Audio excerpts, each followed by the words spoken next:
That man put his hands on me, I would have immediately swung on him. Immediately.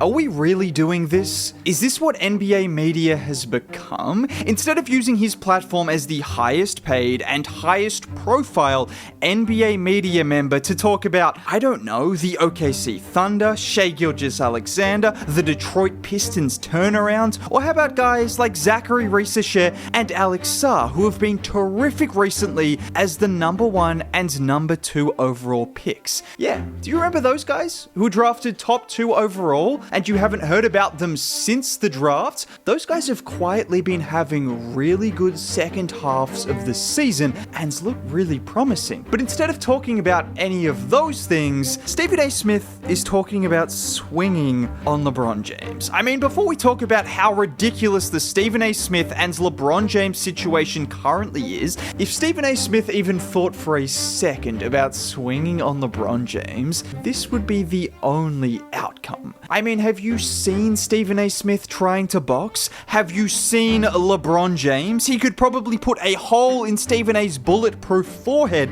And in case you haven't been paying attention, this is the latest in a drama that seemingly never ends between Stephen A. Smith and LeBron James. Well, it's mainly been Stephen A. Smith talking about LeBron James for 20 years, and now LeBron has decided that he would finally say something about this. And the reason LeBron finally snapped had nothing to do with the comments from Stephen A. or Skip Bayless for 2 decades, but it got to a point where LeBron felt the need to intervene because the basketball criticism was turning into personal criticism directed at him and, more importantly, his son. And let's be honest, I think we would all do the same thing in this situation, and that's exactly what he said.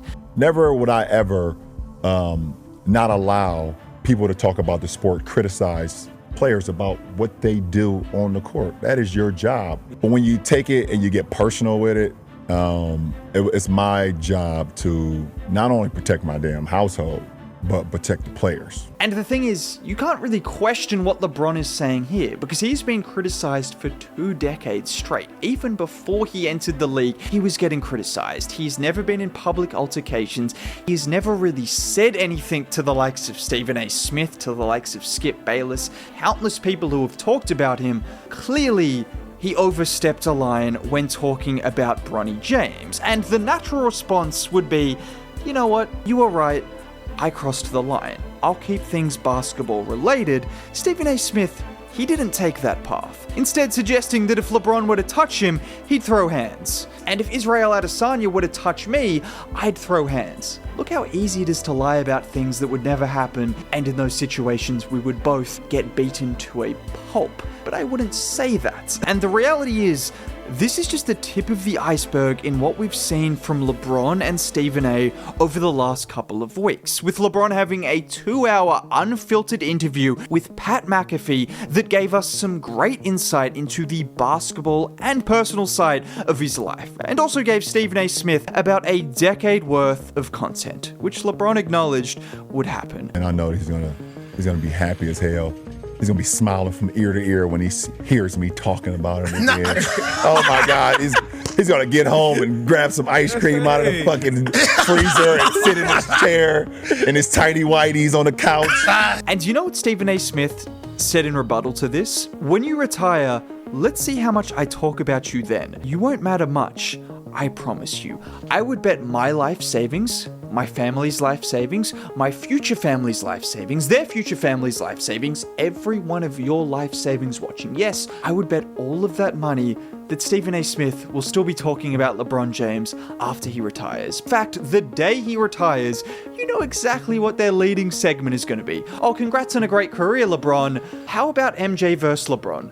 And to think that LeBron James hasn't absolutely been a huge reason his paycheck and the entirety of ESPN, who have talked about him non-stop for 2 decades, that is absolutely ludicrous. Now, Stephen A. Smith is clearly a big name at this point and can talk about a lot of things, politically, culturally, but LeBron James is still a talking point that has been at the forefront of ESPN and his mind for 2 decades. And ironically, they're going to start the show with the Lakers tomorrow morning, like always, after LeBron's game winner against the Indiana Pacers.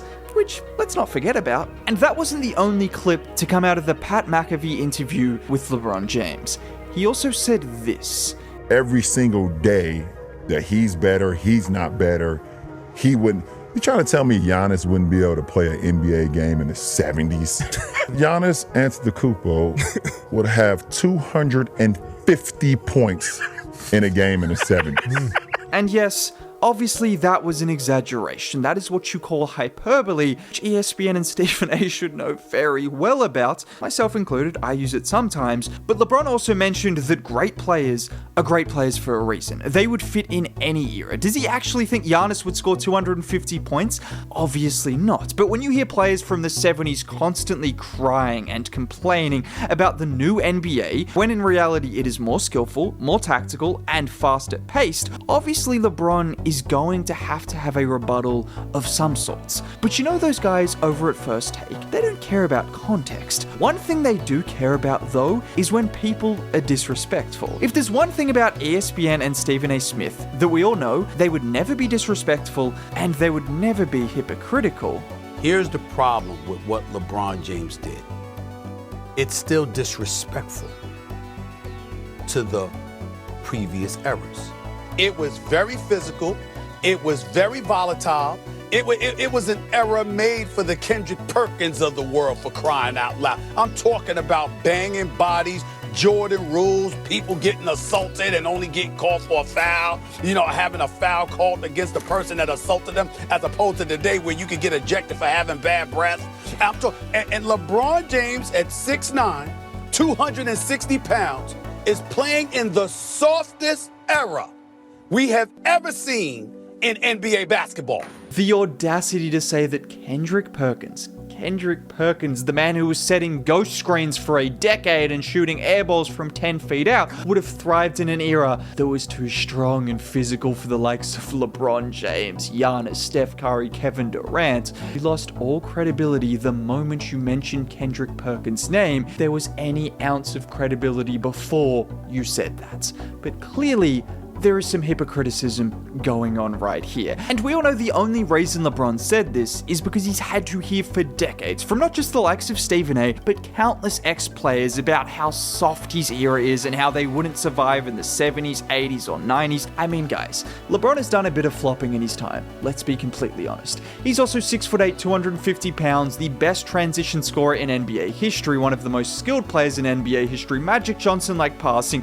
built like a literal truck. I don't know how you even describe it. I think he would have survived in the 80s and the 70s and the 60s and the 50s and every single era. Just like Giannis, just like Kareem, and just like Magic, all of these great players. Doesn't matter if this era is considered a little bit softer. All in all, Stephen A. Smith is hypocritical. There are some bitter old heads, and LeBron James, Giannis, and all the greats of today would survive in any era. Don't let anyone tell you otherwise. Now, if you made it all the way to the end of the video and want to see more content like this, consider subscribing. Dropping a like on the video would be cool. Most importantly, have a great day. Bye.